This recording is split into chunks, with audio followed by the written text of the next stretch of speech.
Hello, hello, hello. Let's jump inside of Photoshop and learn how to do 2D art with Elden Ring as the inspiration. It's totally fine to Google search a image from a game you really like, a screenshot from a game that you really like, and take those colors and use them as inspiration.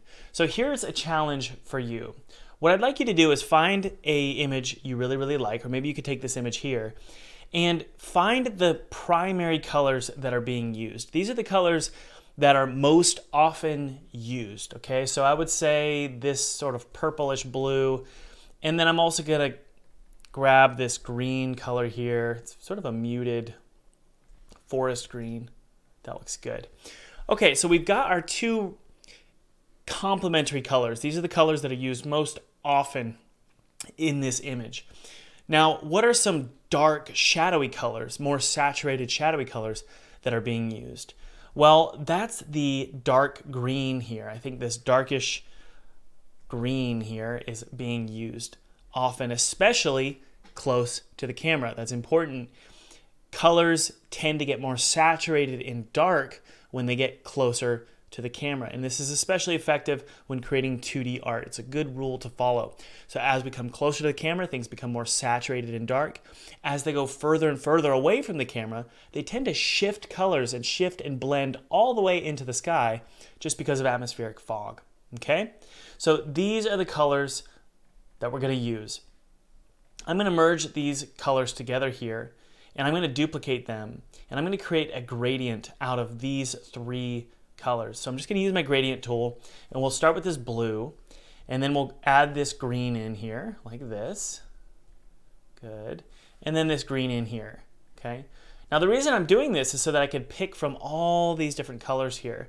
I don't really like using the swatches palette in Photoshop, to be completely honest. I'd rather just have it right at the top left hand corner, so I can just press I and grab the color that I want.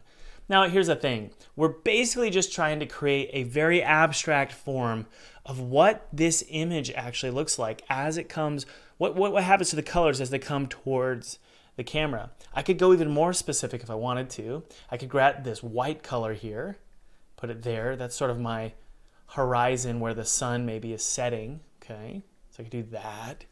Then I could maybe go a little bit darker blue, maybe like this, right? There we go. And then I could shift towards this green color. See that? This is interesting because now suddenly it's starting to look kind of like a actual horizon. Let me show you what I mean. If I scale this up, check it out. It's almost like it's a horizon, especially if I zoom out. Kind of looks like maybe Kansas, right? A really stormy day in Kansas. So your color choices are the most important aspect of your 2D illustration for your game.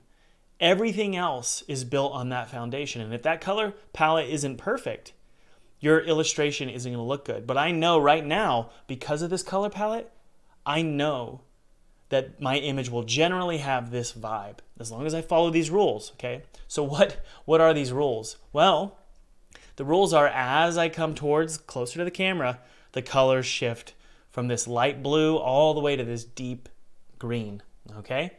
You can use these color principles that I just showed you. You can use them with any screenshot you find with a video game. And if you want to make it look a little bit different than the video game, you could just do a little bit of a shift, right? We could shift it to purple, or maybe this greenish color, right? We could go all the way to this brown color. You could do all sorts of hue shifts, but still follow these principles, okay? But I'm gonna try and make it look as much like Elden Ring as I can. And so what I'm gonna do here is we're gonna start with, just like Bob Ross, we're gonna start with the background and come forward, okay? So what I'm gonna do is grab the top color here. This is my sky, very good. Let's go ahead and grab this color here, which is our horizon, okay? Let's pick our horizon point, something like right here maybe, okay? And let's come forward, grab another color here. And let's just go ahead and create some very sort of sharp mountains, just using the polygon lasso tool, okay? So I'm gonna fill it in there, okay? Good. We could probably add something behind that, to be completely honest, just to create more depth,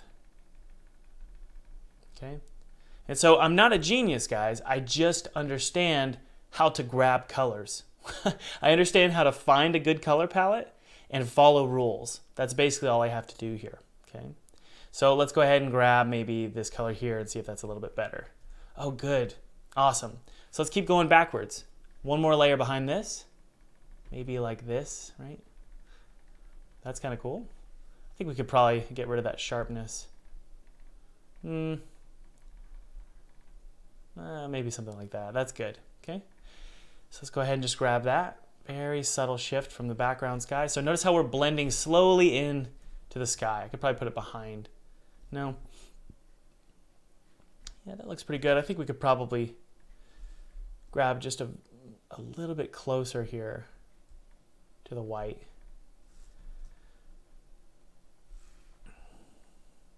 Gotta be very specific here. There we go. Good, good, good. I could drop down the opacity just a tad. There we go. Awesome. Okay, so we have some detailing there, right? Let's keep making our way forward. Layers are your best friend, guys. Layers are your best friend. The more layers you can create, generally, the better it's going to look, the more realistic it's going to look. And we just need to follow our color palette. That's all we need to do. So let's keep coming forward.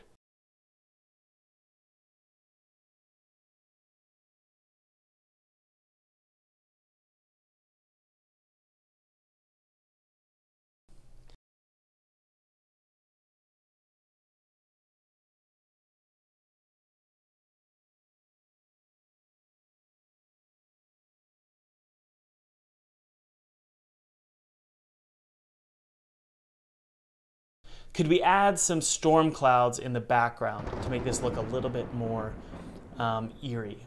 I think we could. So let's go ahead and start adding detailing, starting with the clouds, but we're going to start coming forward and adding detailing to every single layer, okay? So let's go ahead and just take our pencil tool here, and I'm going to grab this light color here, and in front of the sky, we're going to create these poofs of color, poofs of clouds. Isn't that cool? Super simple. That's all we really need to do there. Okay. Okay, let's start adding some detailing here to the background elements. Okay, I think what we could probably do is start adding just some subtle fog in between each layer. So I'm going to go ahead and grab this faint bluish white color and just create some fog. So I'm going to just pulse up with my gradient. Then I'm going to grab my lasso tool and I'm just going to create these weird cuts here. And this isn't the polygon lasso tool. This is the freeform lasso tool. Then I'm going to do a motion blur like this. We don't want to get too detailed here. So that's why we're blurring things. Probably blur it a little bit like this. We could probably just do it at a 0 angle. And then we'll just do a regular Gaussian blur. Awesome. So we're slowly adding detail. I'm going to shrink it vertically just a tad. Very good. And as I go up, look, I can start adding these clouds.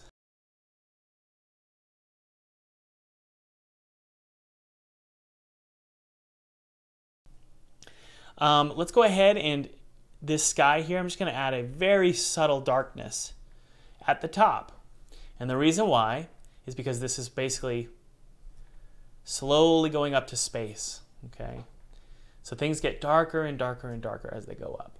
All right. Very, very good. Now, certain layers it's okay to delete. If they're just not working, it's okay to make a change. In this case, I really don't like this layer here, so I'm just going to delete it. All right. Now, to create separation between this layer and the background, we sometimes have to break one rule, and I do this. I did this in Neversong, which is one of my 2D games. I'll take the dark color of the foreground, and I'll create stones or bushes. Or hey, these could be trees, right? So that's totally fine. I really, really like that. I wonder if we could add a little bit of a color overlay effect to it, which is that purple color. Make it a little bit darker and sort of blend the two. That looks great.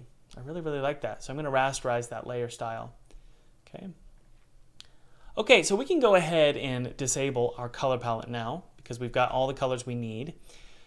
Let's go ahead and start adding detailing to the background, specifically the mountains. We've added detailing with the fog and the clouds, but I think we can start adding some trees. So all I'm going to do is take my brush and I'm going to go to my brushes here. And these are custom brushes that I've created.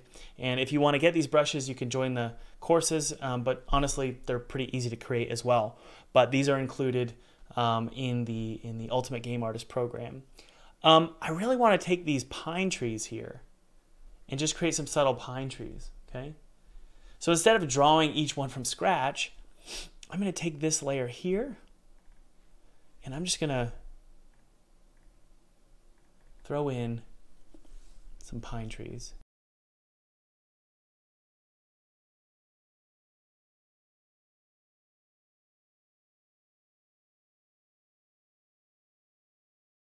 Now you notice it's kind of an odd color scheme as it blends and goes upwards. So when we start intersecting and going up towards the sky, and this green starts intersecting with that blue, sometimes you have to add a gradient to make some shadows so that it doesn't look like it's just sort of muddy. It's really muddy right here, so we're going to fix that with some gradients.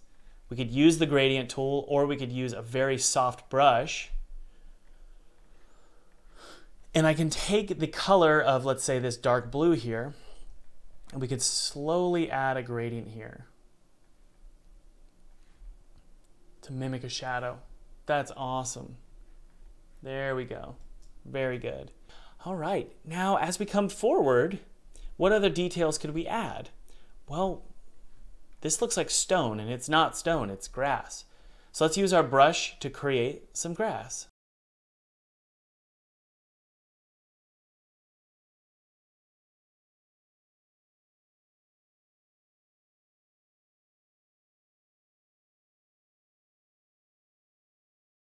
There we go. Awesome. Okay, if we zoom out, you can see it's really working for us. So now what we're going to do is just add in some pops of color.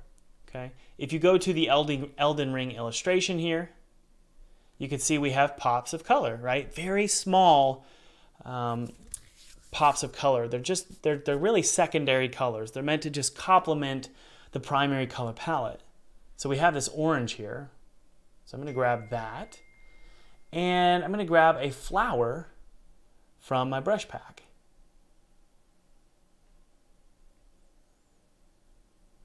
Let's go to this brush pack here, and oh yeah, we have flowers right here. So this cool little flower shape here. So that can work. Let's add that onto our grass here. Now I'm going to go ahead and clean up all these layers by just merging them all together. I'm not going to merge the clouds or the fog into any layers, but if there's any instance where there's grass that was added on a separate layer, I just want to make sure I double check that. Okay, I'm going to merge that down. Okay, now this is where the fun begins. So if we take the clouds here and add an inner shadow, we can add a little subtle highlight to this. Okay, look at that. Now we can also add another soft highlight. Okay, this is all just a layer style. Okay, and what we're doing here is we're creating a reusable effect that we can apply to every single layer. Okay, I'm going to do overlay. There we go. We'll make that really soft. There we go. I'm going to copy this layer style. I think the light is a little bright. There we go. I'm going to copy this layer style, and we're going to see what happens when we apply it to every single layer.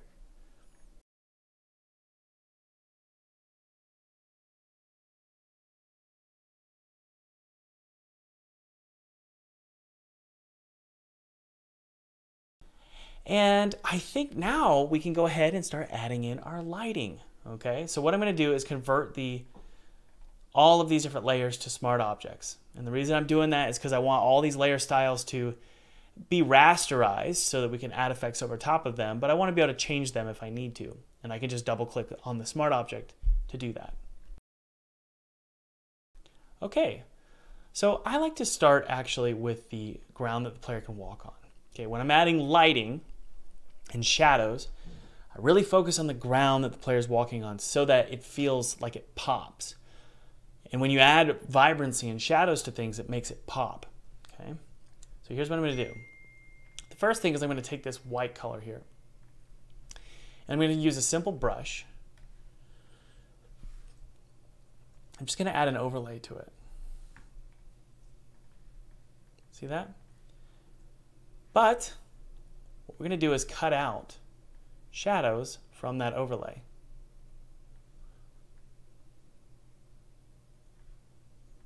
And suddenly this will all make sense here. Okay, I'm going to mask that out, invert that mask, and now you can see we have these beautiful shadows. I'm going to add a little bit of a motion blur to them though. There we go, almost. Motion blur to the actual close. Let's do it again. Let's do it again here.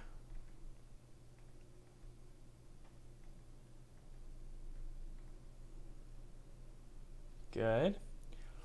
And I'm going to change this color of this white to be a little bit more orange.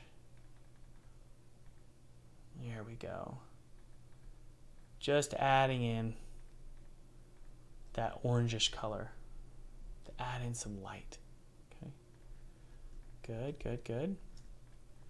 Now let's add in some detailing to these rocks. Okay. Something I can do is just add a inverted circle. So what I mean is take this selection, say here, inverse, and then grab a dark color here, maybe something like this black here. And if I take my brush, I can just create a shadow there. Okay. Let's scale it down a tad. Just matching the size of that pencil tool. And I'm going to fade out the bottom here. And now I'm just going to add this all over.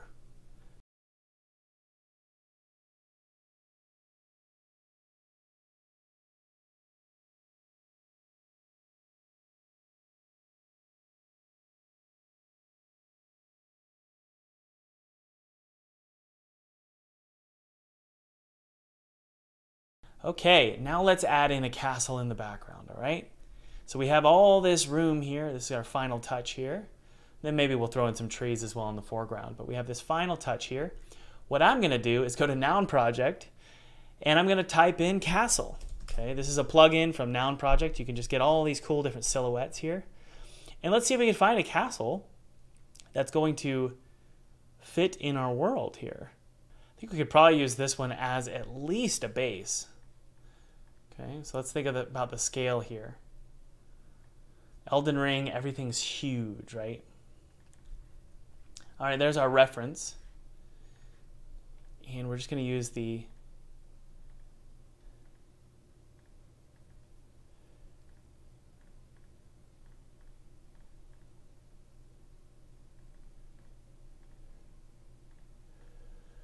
polygon lasso tool here. Sorry, I'm focused here.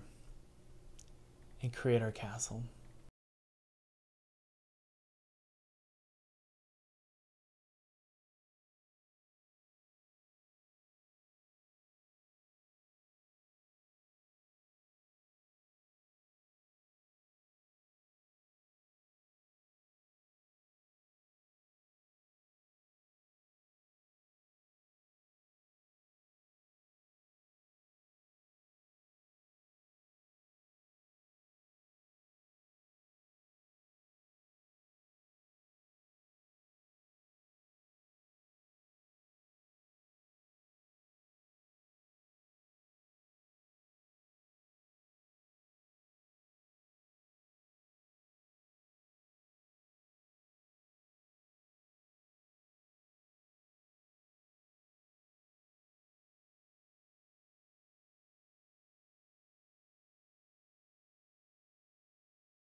There we go. That is our Elden Ring illustration. And that's just using the colors from Elden Ring to create a 2D world for our 2D game.